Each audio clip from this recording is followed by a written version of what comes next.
I've been told not to write this down, not for my own safety, but for yours. Because once you hear about it, once you start picturing it, it gets closer. But I can't keep this to myself any longer. Maybe if I pass it on, it'll leave me alone. Maybe. It started years ago when I first stumbled across a story online. A cursed file, a simple image called smile.jpg. I laughed at it. A haunted picture? Really? The kind of thing kids make up to scare each other. But the more I searched, the stranger it became. Old forums, abandoned years ago, filled with fragments. Users with names long deleted, posts ending mid-sentence. Most of the threads had no replies, but the pattern was always the same. Someone begging others not to look, not to open the file, not to download it. The oldest post I found mentioned a woman named Mary, said she had once seen it, and that she hadn't been the same since. I tracked her down.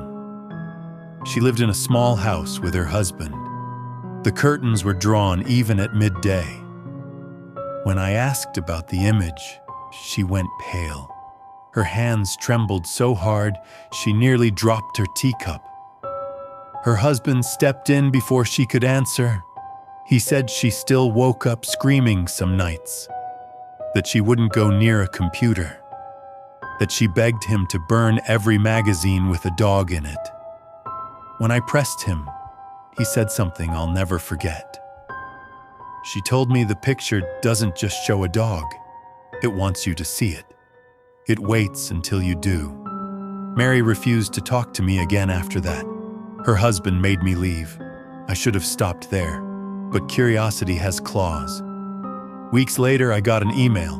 No subject line, no text, just one attachment. The file name was smile.jpg. I don't remember opening it. I just remember the screen and the face, a dog, or something trying to look like one. Its mouth stretched too wide, filled with human-like teeth. Its eyes frozen in a stare that felt too aware. I slammed the laptop shut, but it was too late.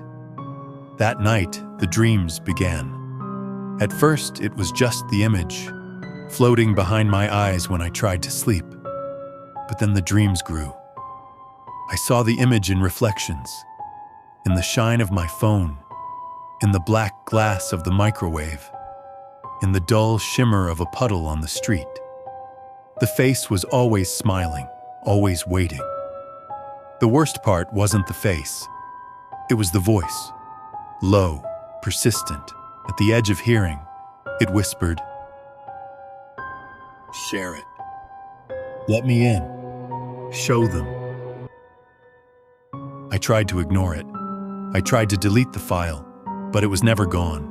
Every time I checked, it was waiting in another folder, another drive, another email, always smile.jpg. I started losing time.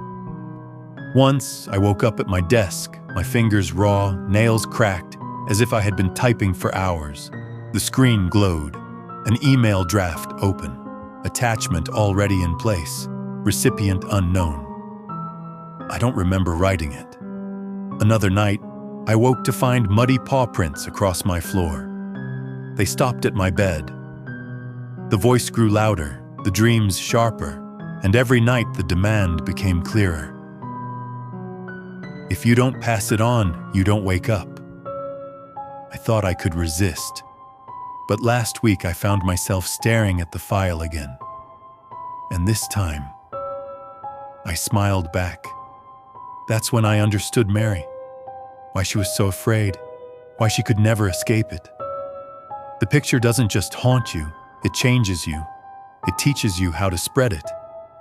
And when you do, you feel relief for a little while, until the next night, until the next whisper. Because once you share it, it doesn't stop. It just asks again and again. I know now why every forum thread ended suddenly. Why every warning trailed off mid-sentence. They were writing just like I am now, trying to explain, trying to buy themselves more time. But the end is always the same. Maybe you think this is just a story, just words. But tell me, why are you still listening? If you've heard this far, it already knows your name. It already knows your screen. And tonight, when you dream, don't be surprised when it's there, smiling, waiting for you to share it next.